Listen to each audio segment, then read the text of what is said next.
A morning of two halves. पहला 15 minute एक half, उसके बाद बाकी 1 घंटा 45 मिनट दूसरा हाफ। 15 मिनट एक हाफ क्योंकि इंडिया ने उसमें 2 विकेट खो दिए थे 5 रन देके। Kuldeep Yadav night watchman out और हमारे शतकीय प्लेयर जिन्होंने सरफराज को रन आउट करवाया, बाद में माफी मांग ली, लेकिन वो भी शतक हमारे रविंद्र जडेजा वो भी आउट हो गए। जडेजा तो 90 के बाद ऐसा लग रहा था कि आके बस डिफेंड करने आए हैं, और सेम आज सुबह भी सेम मॉर्निंग रहा, सेम स्टोरी रहा। एक कोशिश किया मारने का तो जो रूट का हाथ में कैच थमा बैठे।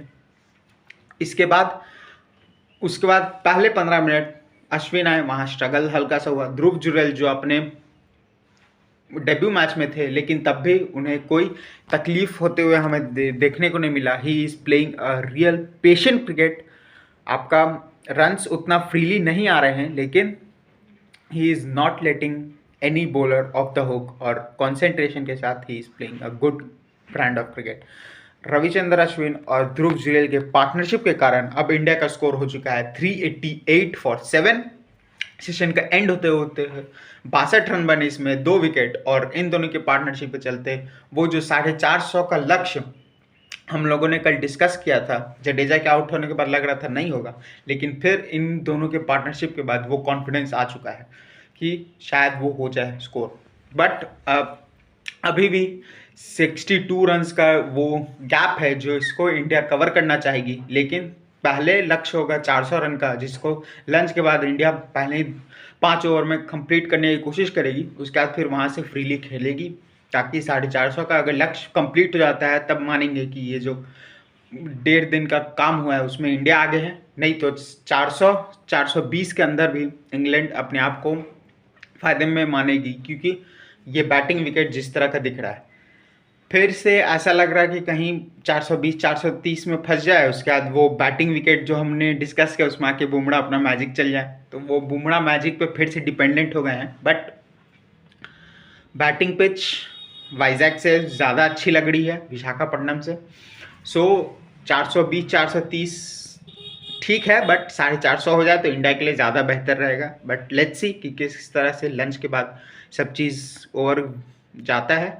अगर स्ट्रैटेजी के हिसाब से बात किया जाए तो इंग्लैंड तो हमेशा अलग अलग स्ट्रैटेजी से आते ही हैं। हमने शुरुआत में जेम्स एंडरसन का स्ट्रैटेजी देखा, उसके बाद आपका जिनको कुलदीप यादव का विकेट मिला, और टॉम जो रूट को एक लेफ्टी बैट्समैन था, तो उसके हिसाब से स्टोक्स ने मैचअप किया and he got Ravindra Jadeja. उसके बाद मार्क वुड का एक फाइडी स्पेल देखा, जिसमें बाउंसर्स लगा के दोनों बैट्समैन को वो परेशान करते हुए देखे। लेकिन यहाँ पे ध्रुव जुरेल की तारीफ करनी होगी कि पहले मैच था, लेकिन तब भी he kept his common sense alive, और वो डरे नहीं उससे। जहाँ बॉल छोड़ने का मौका मिला बॉल छोड़ा उन्होंने, और जहाँ रन बनाने का मौका मिला एक रैम शॉट ऊपर अपर कट छक्का के लिए, फिर डाउन द ग्राउंड एक बाउंड्री तक अच्छा जाना, क्योंकि सब फील्ड पीछे हो चुके थे। तो he was playing a proper brand of cricket that we expect from the debutants.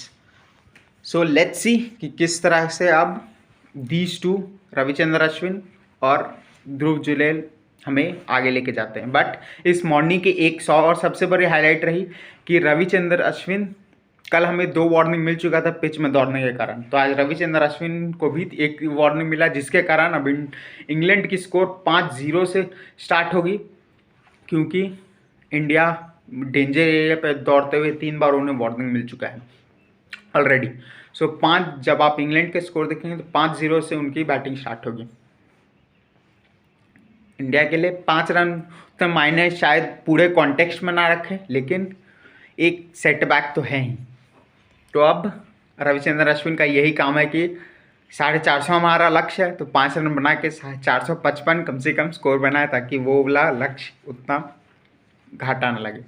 But let's see कि क्या होता है आगे इनिंग्स में। A lot to look forward, क्योंकि इंग्लैंड नए प्लान के साथ आएगी। दे नो कि इंडिया को अगर जितने कम रन पे रोकेंगे, उनके लिए 3rd और 4th इनिंग्स में उतना आसान रहेगा डिफेंड करना और run banana. So let's see क्या स्ट्रैटेजी के साथ आती है, किस तरह से अप्रोच करती है इन दोनों के बैटिंग को, क्योंकि ये दोनों अभी भी बहुत पेशेंटली खेल रहे हैं। They are playing on the merit of the ball, कहीं कुछ खराब बॉल तो दे आर अटैकिंग, लेकिन सरफराज जितना सिंगल्स उतना नहीं ले पा रहे हैं कि रोटेट नहीं हो रहा है ज़्यादा, लेकिन दे आर प्लेइंग पेशेंटली। अब लेट्स सी कि ये पेशेंस उनको कितना ज़्यादा फायदेमंद देता है, क्योंकि यहाँ पे एक थॉट प्रोसेस ये हो सकता है कि आप जाके रन बनाएं, रन क्यों नहीं बना रहे हैं, लेकिन एक दूसरा थॉट प्रोसेस जो आई थिंक सही है इस पॉइंट पे कि आप जितना देर पिच पर रहेंगे उतना देर पिच खराब होगा, फिर बॉलर जब आएंगे तो बॉलर्स को उतना ज़्यादा सपोर्ट मिलेगा। तो कम से कम लंच के बाद 1 घंटा इन दोनों को खेलते रहना चाहिए ताकि 450 के लक्ष्य के करीब पहुँचे, उसके बाद अटैक करके 450 कंप्लीट करें। लेट्स सी कि क्या होता है लंच के बाद, फिर मिलेंगे हम लोग टी पे, देखते हैं कि 450 बना। ज़्यादा चांस है कि ये सेशन में इंडिया की बैटिंग ख़त्म होगी, इंग्लैंड स्टार्ट करेगी, तो क्या हमें 1-2 विकेट के आसपास इंग्लैंड का देखने को मिलेगा या 0 पे आएगा। तो a lot to look forward within this post lunch session. तो मिलेंगे अब इसके बाद, and I will see you in the team. Thank you.